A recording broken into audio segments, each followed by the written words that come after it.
ദുബായിൽ മലയാളികളടക്കം നിരവധി പ്രവാസികൾ താമസിക്കുന്ന സിലിക്കൺ ഒയാസിസ് മേഖലയിലേക്കുള്ള ഗതാഗത കുരുക്ക് കുറയ്ക്കുന്ന പുതിയ റോഡ് സഞ്ചാരികൾക്കായി തുറന്നുകൊടുത്തു.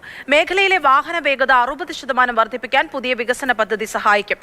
80,000-ഓളം പേർക്ക് ആശ്വാസമാകുന്ന വിധത്തിലാണ് റോഡ് വികസനം പൂർത്തിയാക്കിയതെന്ന് Dubai roads and transport authority അറിയിച്ചു.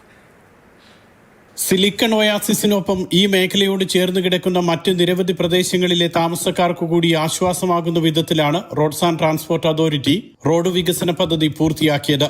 3.5 കിലോമീറ്റർ നീളത്തിലാണ് വികസന പ്രവർത്തനം പൂർത്തീകരിച്ചത്.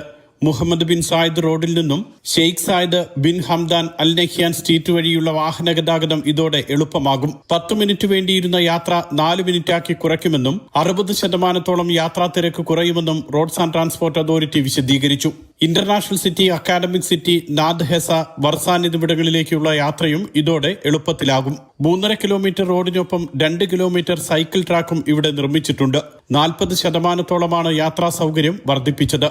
2030 ആകുമ്പോഴേക്കും മണിക്കൂറിൽ 80,000 പേർക്ക് കടന്നുപോകാവുന്ന വിധത്തിലാണ് റോഡ് വികസനം പൂർത്തിയാക്കിയതെന്നും RTA വിശദീകരിച്ചു. Mathrubhumi news, Dubai.